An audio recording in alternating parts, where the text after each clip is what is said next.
नमस्कार, मैं अंजुम कुरैशी, आप देख रहे हैं ANTV।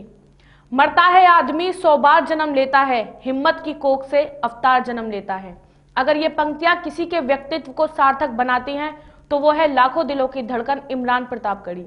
चाहे बात सियासत से टकराने की हो या फिर किसी मजलूम को न्याय दिलाने की, इमरान हर जगह नजर आते हैं।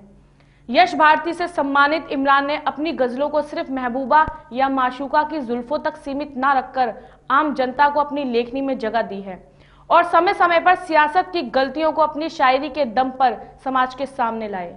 एक बार फिर इमरान ने एक मुहिम छेड़ी है, लहू बोल रहा है। इस मुहिम के तहत वह भीड़ तंत्र के खिलाफ आवाज उठा रहे हैं। उनका कहना है कि जिस तरह एक भीड़ आती है और मासूम व निर्दोष लोगों को मारकर चली जाती है, इससे देश के अंदर का माहौल खराब हो रहा है और बेगुनाहों को अपनी जान से हाथ धोना पड़ रहा है।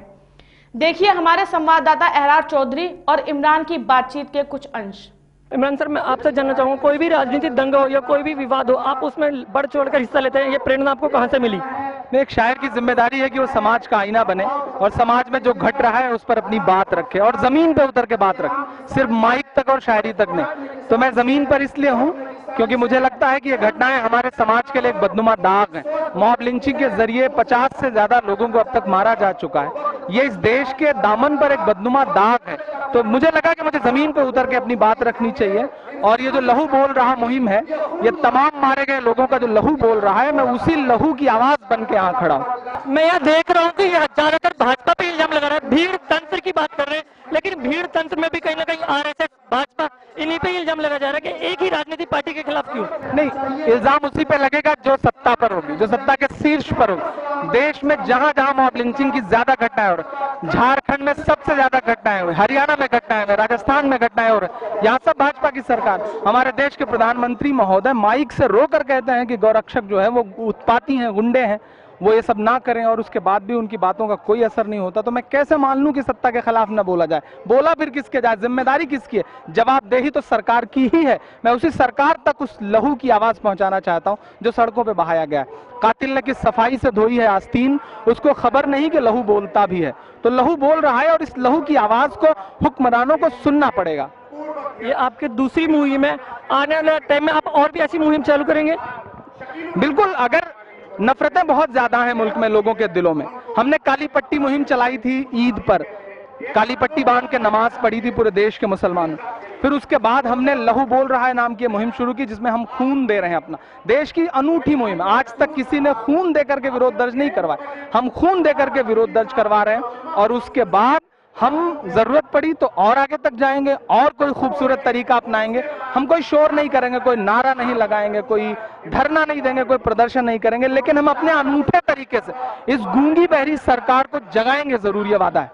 इमरान सर, मैं आपसे जानना चाहूंगा, क्या आप राजनीति में भी आगे अपना कदम रखेंगे? नहीं, अगर एक शायर जमीन पे उतर के काम कर रहा है तो इसका यह मतलब नहीं कि वो राजनीति कर रहा है या राजनीति करेगा।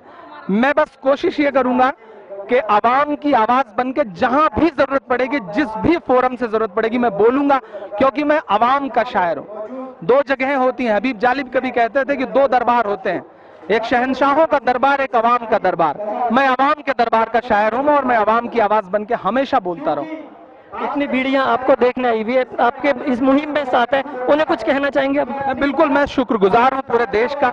आज देश में 50 शहरों से ज्यादा में ये कैंप लग रहा है, हजारों लोग ब्लड दे रहे हैं। मैंने कहा था ना कि हम इतना खून देंगे कि सरकार ले नहीं पाएगी, और आज हजारों युवाओं ने रजिस्ट्रेशन करवाया है, ब्लड निकल रहा है, और मुझे उम्मीद नहीं कि आए हुए सब लोगों का खून ब्लड बैंक वाले ले पाएंगे। तो ये खून हमारा सेना के काम आएगा, ये खून देश के किसानों के काम आएगा, ये देश खून पूरे मुल्क के काम आएगा। एक सार्थक गांधीगिरी है ये, गांधी के आदर्शों पे अलग तरीके से चल रहे हैं। तो मैं चाहता हूं कि पूरा देश मेरे साथ खड़ा हो, क्योंकि भीड़ का कोई मजहब नहीं है। भीड़ आज मुसलमानों को मार रही है, दलितों को मार रही है, कल जब हम निशाने से हट जाएंगे तो ये भीड़ आपको भी मारेगी। इसी भीड़ ने झारखंड में गंगेश और गणेश को भी मारा, इसी मुस्लिम भीड़ ने अयूब पंडित को कश्मीर में मारा। तो भीड़ का कोई मतलब नहीं। मैं आवाम से अपील करूंगा कि जागिए आप लोग, वरना अगर नहीं जागेंगे आप तो एक दिन आपका भी नंबर आएगा। शुक्रिया। ये थे हमारे साथ इमरान प्रतापगढ़ी, जो एक लहू बोल रहा है मुहिम को एक ऊंचे स्तर पर ले गए हैं। कैमरामैन उमेश गोस्वामी के साथ एराज चौधरी। इस प्रोटेस्ट में हजारों की संख्या में लोग पहुंचे और रक्तदान में बढ़ चढ़कर हिस्सा लिया। इस मुहिम में इमरान के साथ देने के लिए कई नामी हस्तियों ने अपना रक्तदान किया, जिसमें दिल्ली के डिप्टी सीएम मनीष सिसोदिया और ओखला के विधायक अमानतुल्लाह ने अपनी अहम भूमिका निभाई। साथ ही देश की जनता को संदेश दिया कि हमारा खून सड़कों पर मत बहाइए, हम स्वयं अपना खून आपको समर्पित करते हैं। जो किसानों के काम आएगा, सेना के काम आएगा, हिंदुस्तान के काम आएगा। लहू बोल रहा है कि मुहिम में भीड़ तंत्र के खिलाफ एक आवाज उठाई है, जिसके तहत मासूम मौत का शिकार होते हैं। बकायदा भीड़ का शिकार हुए लोगों की पूरी लिस्ट थी। इस मुहिम में न सिर्फ लोगों ने अपनी सहमति जताई, बल्कि बढ़ चढ़कर रक्तदान भी किया।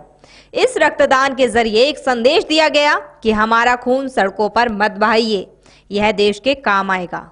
शायर इमरान प्रतापगढ़ी द्वारा उठाया गया यह कदम सराहनीय है। इससे कई लोगों के जीवन को बचाया जा सकता है। यह सकारात्मक सोच की पहल है, जिसके जरिए देश भर में एक संदेश देने की कोशिश की गई है कि खून किसी धर्म का सूचक नहीं है। ANTV की पूरी टीम इमरान प्रतापगढ़ी के इस जज्बे को सलाम करती है।